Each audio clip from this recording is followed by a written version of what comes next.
Assalamualaikum teman-teman, balik lagi sama saya ABR Story.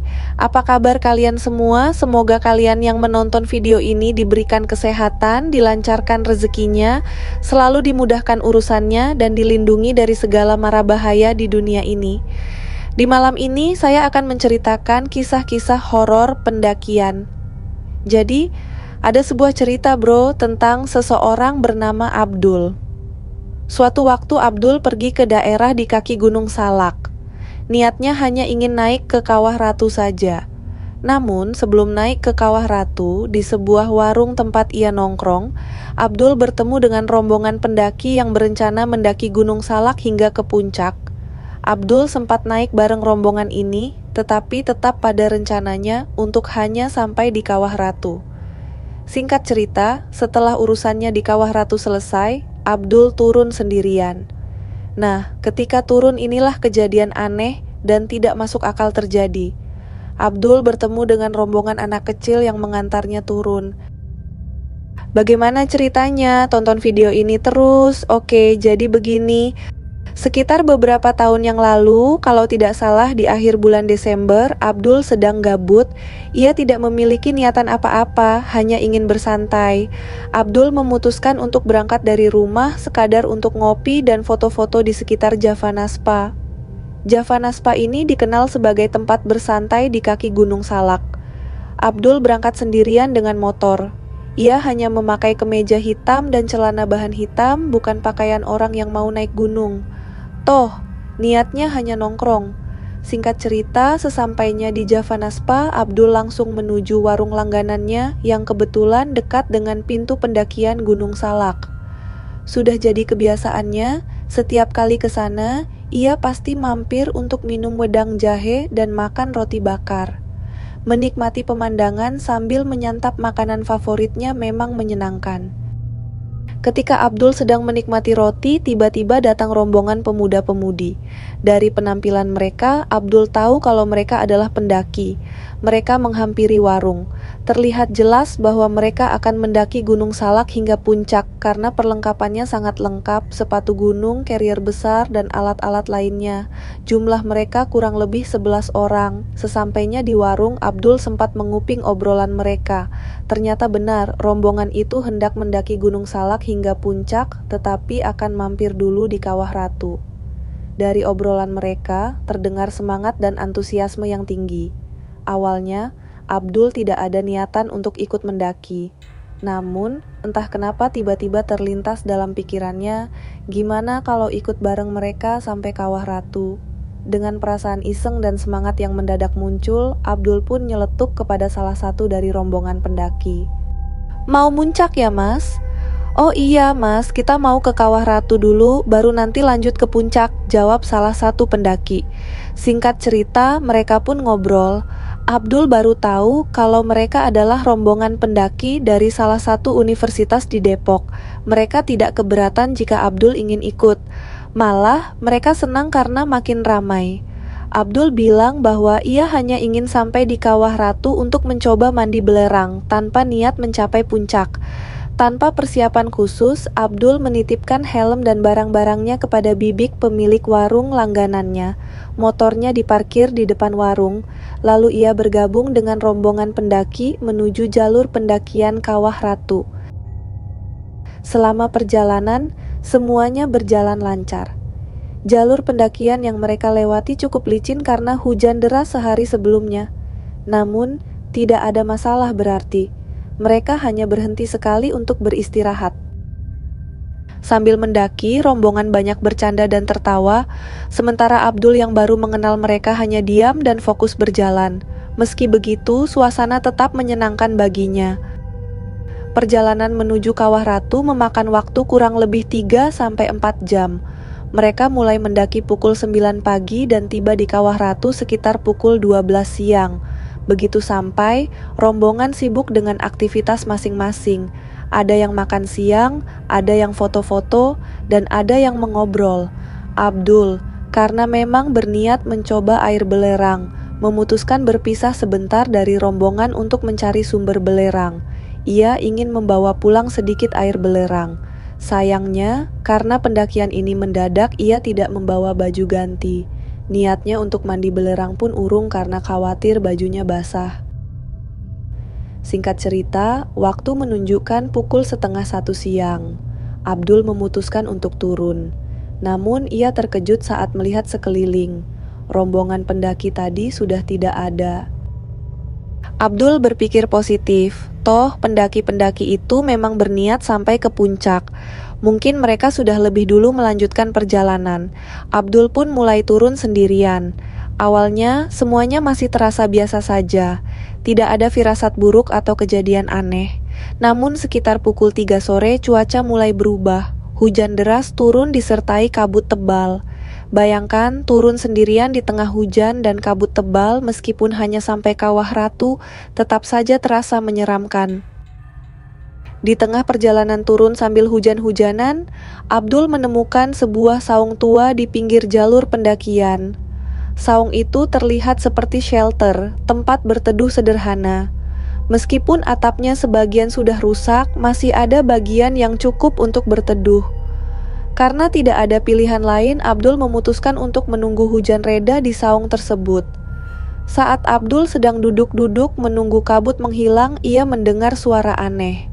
Suara itu terdengar seperti langkah kaki, tetapi ringan, seperti langkah anak kecil. Awalnya, Abdul berpikir mungkin ada pendaki lain yang juga sedang turun. Namun, yang membuatnya heran, suara langkah itu terdengar dari berbagai arah, bukan hanya dari satu titik. Perasaan tidak enak mulai muncul, tapi Abdul mencoba mengabaikannya.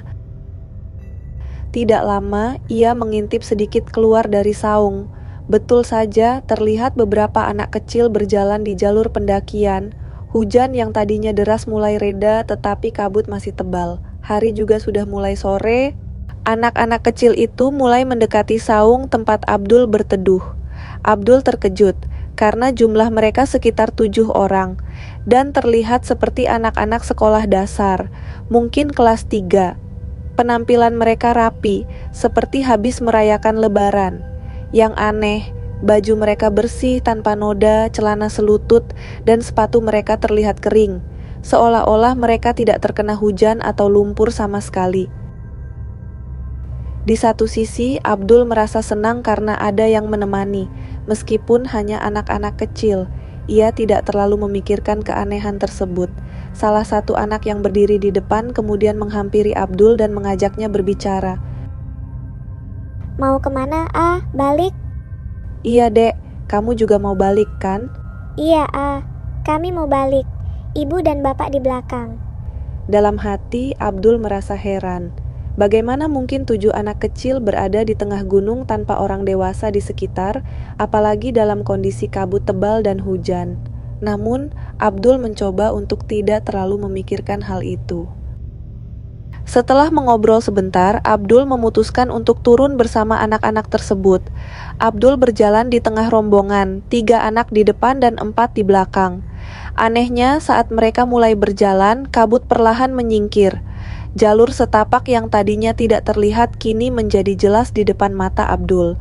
Abdul merasa seperti anak-anak ini sedang menunjukkan jalan. Namun, semakin jauh mereka berjalan, perasaan aneh semakin kuat. Anak-anak ini terasa begitu dingin, tidak ada satupun dari mereka yang berbicara atau bercanda. Padahal biasanya anak-anak selalu riuh. Suasananya sangat sepi. Yang membuat Abdul merinding, ia sama sekali tidak mendengar suara langkah kaki mereka.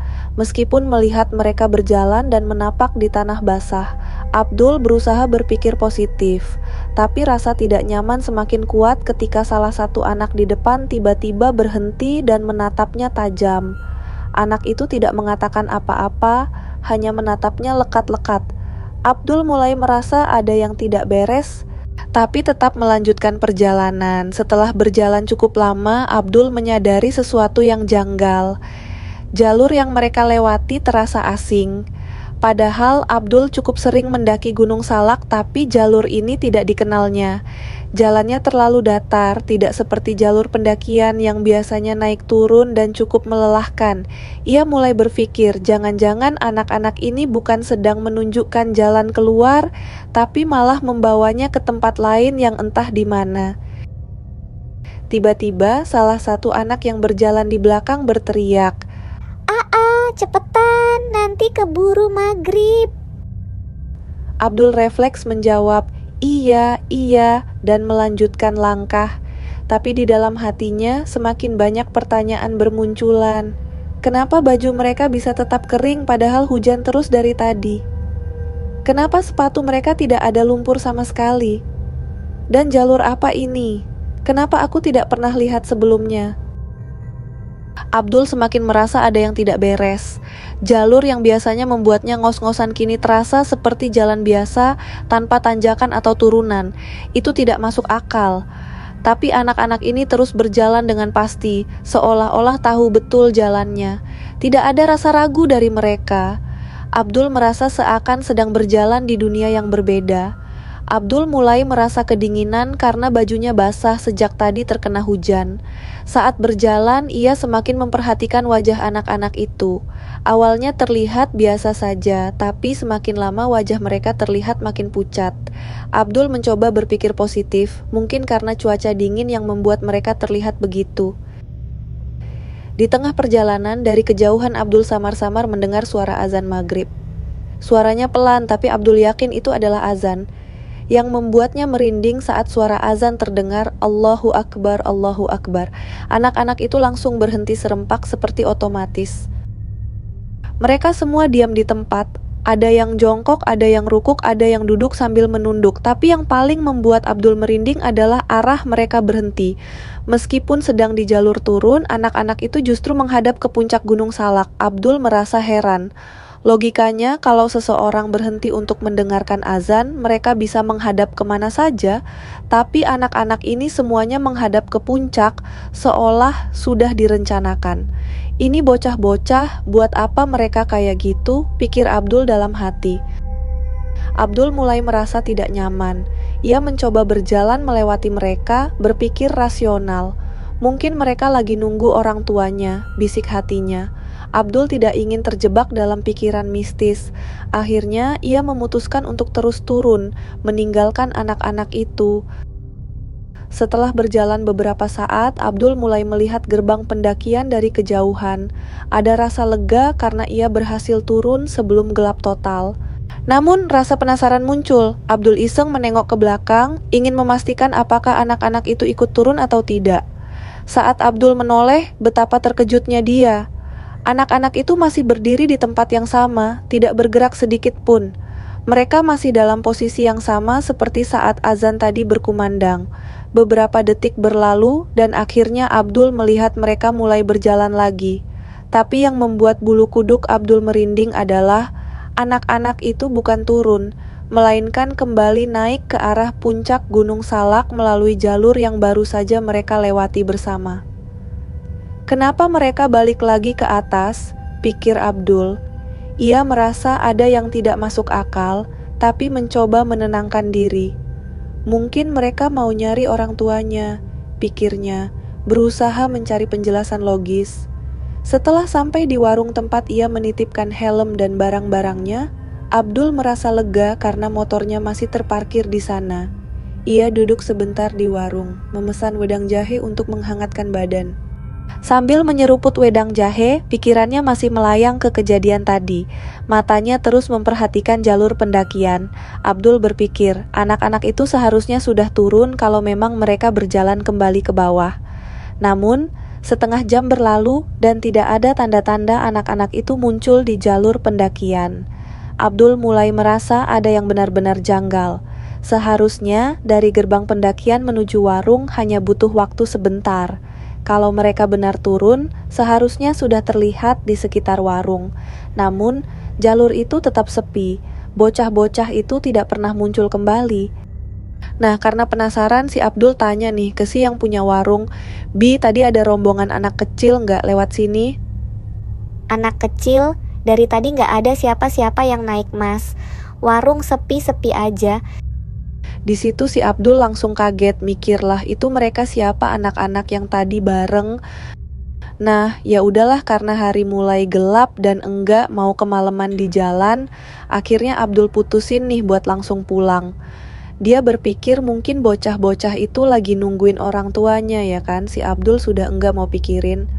Singkat cerita dia sampailah di rumah, Abdul badannya pegel banget, capek banget. Di situ Abdul langsung lepas baju dan lepas celana yang udah basah kuyup, terus dia taruhlah di atas ember kamar mandi kan buat nanti dicuci. Karena mata udah sepet banget, enggak pikir panjang dia langsung rebahan tuh di atas kasur. Malam itu bisa dibilang tidurnya nyenyak lah, enggak ada yang aneh-aneh. Paginya ketika si Abdul ini mau cuci muka ya, di kamar mandi dia nggak sengaja ngelihat nih ke ember tempat dia naruh baju kotor itu semalam. Ada yang aneh, baju sama celana yang dia taruh di ember itu kok tiba-tiba dipenuhin sama jaring laba-laba itu. Nggak sedikit, tapi banyak banget jaringnya ini sampai si Abdul ngusap matanya. Itu bener, dia lihat bener-bener itu jaringnya masih ada. Kayak kemarin tuh dia habis nerobos hutan yang penuh sama jaring laba-laba. Padahal dia inget banget kok pas jalan turun kemarin itu dia nggak ada nabrak jaring laba-laba atau apa. Perasaan dia mulai enggak enak tuh karena jaring laba-laba ini nggak mungkin muncul gitu aja. Abdul berusaha buat tenang, dia langsung angkat baju sama celana itu, terus dia bersihinlah jaring laba-laba yang pada nempel. Habis itu Abdul ngelanjutin aktivitas dia kayak biasa. Beberapa hari setelah dari pendakian ke Kawah Ratu itu yang di Gunung Salak, enggak tahu kenapa Abdul ini sakit badannya panas banget, demam tinggi. Orang tuanya mulai khawatir karena Abdul ini biasanya jarang sakit, apalagi sampai demam tinggi begitu. Awalnya orang tuanya cuma mikir nih, mungkin karena kecapekan nih, habis turun gunung kehujanan gitu kan. Tapi ternyata hari demi hari kondisinya malah makin parah. Hari pertama Abdul cuma rebahan tuh, badannya panas banget sampai ibunya, Bu Ani, itu mesti ngekompres jidatnya si Abdul ini pakai handuk dingin. Karena saking enggak mau turunnya nih panas. Di situ akhirnya bapaknya si Abdul ini namanya Pak Haris ngusulin, gimana kalau besok kita bawa ke puskesmas, kita mesti cek nih anak. Bener aja besok harinya masih sama kondisinya. Masih demam tinggi Abdul, jadi nggak bisa bangun tuh karena saking panas badannya. Teman-temannya Dodi sama Sinta, mereka berdua ini teman nongkrongnya si Abdul gitu, pergi menjenguk si Abdul. Sore itu, setelah menjenguk Abdul yang masih terbaring lemas dengan wajah pucat dan keringat dingin, Dodi dan Sinta memutuskan untuk bertanya ke Pak Haris, bapaknya Abdul. Pak, waktu Abdul turun gunung kemarin, dia cerita nggak soal ketemu siapa gitu di jalur? Tanya Dodi hati-hati. Pak Haris menghela napas panjang. Dia sempat bilang ketemu rombongan anak kecil di tengah jalur, tapi pas saya tanya lebih lanjut, dia kayak ragu buat cerita banyak. Mungkin takut dibilang aneh-aneh. Sinta dan Dodi saling pandang, kecurigaan mereka semakin kuat. Pak, maaf nih, mungkin kita harus tanya orang yang tahu soal Gunung Salak. Siapa tahu ada yang bisa bantu, ujar Sinta. Pak Haris mengangguk setuju dengan saran itu. Akhirnya mereka bertiga memutuskan untuk pergi ke rumah salah satu sesepuh kampung yang dikenal punya banyak pengalaman soal pendakian dan hal-hal gaib di sekitar Gunung Salak. Namanya Kang Wira. Setelah menempuh perjalanan singkat, mereka tiba di rumah Kang Wira yang berada di ujung kampung. Rumahnya sederhana tapi terasa hangat dengan aroma dupa yang samar tercium di udara. Ada apa, Haris? Tumben datang bawa anak-anak ini? Tanya Kang Wira sambil mempersilakan mereka duduk di balai-balai depan rumah. Pak Haris lalu menceritakan semua kejadian yang dialami Abdul, mulai dari pendakian, pertemuan dengan anak-anak kecil, hingga jaring laba-laba yang memenuhi pakaian Abdul di kamar mandi. Kang Wira mendengarkan dengan seksama, sesekali mengangguk-angguk sambil matanya menatap tajam ke arah Pak Haris. Setelah cerita selesai, Kang Wira terdiam sejenak lalu berkata pelan, "Kalau yang kalian ceritakan benar, sepertinya anakmu ketemu penghuni lama di sana." Sinta yang penasaran langsung bertanya, "Penghuni lama, Kang, maksudnya apa?" Kang Wira menarik napas panjang. Gunung Salak itu bukan gunung biasa. Banyak yang percaya kalau di sana ada kerajaan gaib. Anak-anak kecil yang Abdul temui itu kemungkinan bukan manusia. Mereka bisa jadi penunggu atau bahkan arwah yang tersesat. Dodi merinding mendengar penjelasan itu. Terus gimana nasibnya si Abdul sekarang, Kang? Apa bisa sembuh? Kang Wira tersenyum tipis. Insya Allah bisa, tapi kita harus cepat bertindak. Sebelum penyakitnya makin parah, kita akan lakukan pengobatan dan berdoa. Kadang yang seperti ini hanya butuh diingatkan, biar nggak ganggu yang hidup. Tanpa menunda waktu, Kang Wira mempersiapkan sesajen sederhana dan dupa. Malam itu juga, mereka melakukan ritual kecil di rumah Abdul. Kang Wira membaca doa-doa dan sesekali mengusap kepala Abdul yang masih terbaring lemah. Saat ritual hampir selesai, tiba-tiba Abdul mengigau pelan. Jangan ajak aku naik lagi, aku udah mau pulang. Pak Haris yang mendengar itu langsung berkaca-kaca. Kang Wira hanya tersenyum. Tenang, Abdul cuma diantar, mereka nggak berniat jahat. Yang penting, jangan lupa doa sebelum naik gunung dan selalu minta izin sama yang punya tempat.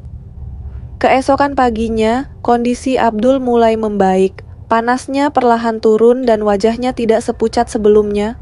Dodi dan Sinta akhirnya bisa bernapas lega. Meskipun kejadian ini masih meninggalkan banyak pertanyaan, satu hal yang mereka pelajari, Gunung Salak memang menyimpan misteri yang tak semua orang bisa pahami. Di hari ketiga, situasi makin aneh. Subuh-subuh, Bu Ani sedang menyiapkan bubur untuk Abdul di dapur. Tiba-tiba, ia mendengar suara dari kamar Abdul. Suara itu terdengar seperti ada yang berbicara, tetapi bukan suara Abdul. Suaranya lebih berat, lebih kasar, dan lebih dalam. Mendengar itu, Bu Ani langsung berlari ke kamar Abdul, khawatir ada seseorang yang masuk tanpa izin.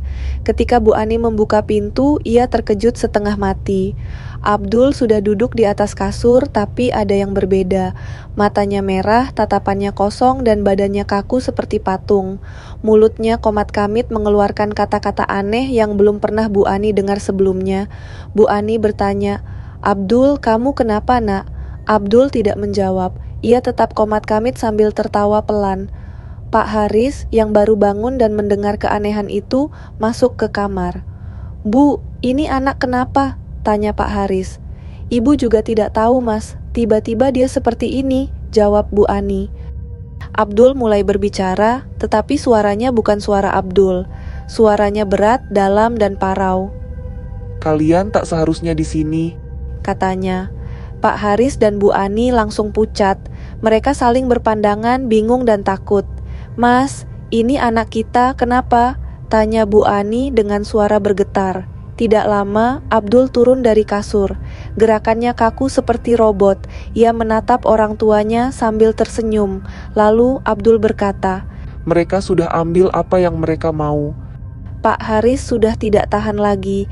Ia langsung memanggil Ustaz Denny, tetangga sebelah rumah yang dikenal suka mengobati orang-orang yang kesurupan.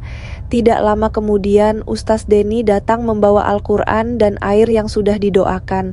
Saat masuk ke kamar, Abdul langsung bereaksi. Ia mulai berteriak-teriak dan menendang-nendang kasur. Pergi, pergi, kalian tidak berhak. Teriak Abdul. Ustaz Denny langsung membaca doa dan menyipratkan air ke arah Abdul. Abdul semakin brutal. Ia menggeliat di kasur, melotot dan badannya gemetaran. Namun Ustaz Denny terus berdoa dengan khusyuk. "Keluar, kamu pergi dari tubuh anak ini," seru Ustaz Denny. Suara Abdul berubah lagi, kali ini lebih seram. "Kalian tidak akan bisa usir saya. Dia sudah jadi milik kami," katanya. Ustaz Denny tidak menyerah. Ia terus membaca doa semakin kencang. Sementara itu Abdul semakin ganas. Badannya kejang-kejang, matanya berputar-putar seperti mau copot, dan mulutnya komat-kamit dalam bahasa yang tidak dimengerti. Setelah beberapa menit yang terasa sangat lama, Abdul tiba-tiba terdiam. Badannya jatuh lemas di kasur, napasnya tersengal-sengal, dan matanya perlahan tertutup. Ustaz Denny menarik napas lega. Keadaan mulai tenang. Setannya sepertinya sudah keluar. Pak Haris dan Bu Ani duduk di samping Abdul, memperhatikan anak mereka yang tertidur. Pak Haris mengucapkan terima kasih, tetapi Ustaz Denny berkata, "Ini belum selesai, Pak. Saya rasa ada sesuatu yang masih menempel di anak ini. Sebaiknya terus didoakan dan jangan lupa jaga salat dan zikirnya. Mungkin ada sesuatu yang dia bawa dari gunung itu." Mendengar itu, Pak Haris dan Bu Ani semakin bingung. Keesokan harinya Abdul bangun seperti biasa. Pak Haris dan Bu Ani menceritakan apa yang terjadi semalam. Mendengar cerita itu, Abdul mulai sadar. Ia merasa sangat lelah padahal baru bangun tidur. Pikirannya langsung kembali ke gunung tempat ia bertemu rombongan anak-anak kecil. Abdul mencoba mengingat semua yang terjadi. Ada satu hal yang membuatnya tidak tenang. Perjalanan pulang dari gunung terasa sangat cepat. Biasanya, perjalanan dari Kawah Ratu ke pos pendakian memakan waktu 3-4 jam. Namun kemarin hanya butuh 2 jam. Mereka berjalan dari pukul 3 sore dan tiba di pintu pendakian sekitar maghrib hampir pukul 6 sore. Jalur yang dilewati pun terasa aneh, datar terus. Abdul mulai berpikir, mungkin anak-anak kecil itu adalah penunggu gunung yang bertugas mengantar pendaki turun. Tapi mungkin juga mereka suka menyesatkan orang. Lalu, siapa yang merasuki tubuhnya semalam? Sosok itu ada 2, yang satu seperti Kroco dan yang satunya lagi seperti jenderal. Apa maksud dari "aku sudah ambil apa yang mereka mau"? Pertanyaan yang lebih penting adalah apakah semua ini sudah selesai? Atau justru kejadian lain akan terjadi lagi di masa depan? Itulah cerita Abdul. Apa sebenarnya yang ia lakukan di atas gunung? Hanya Abdul yang tahu. Apakah sosok-sosok itu mencoba mengambil jiwanya? Dan apa hubungan anak-anak kecil itu dengan semua ini? Tulis pendapat kalian di kolom komentar.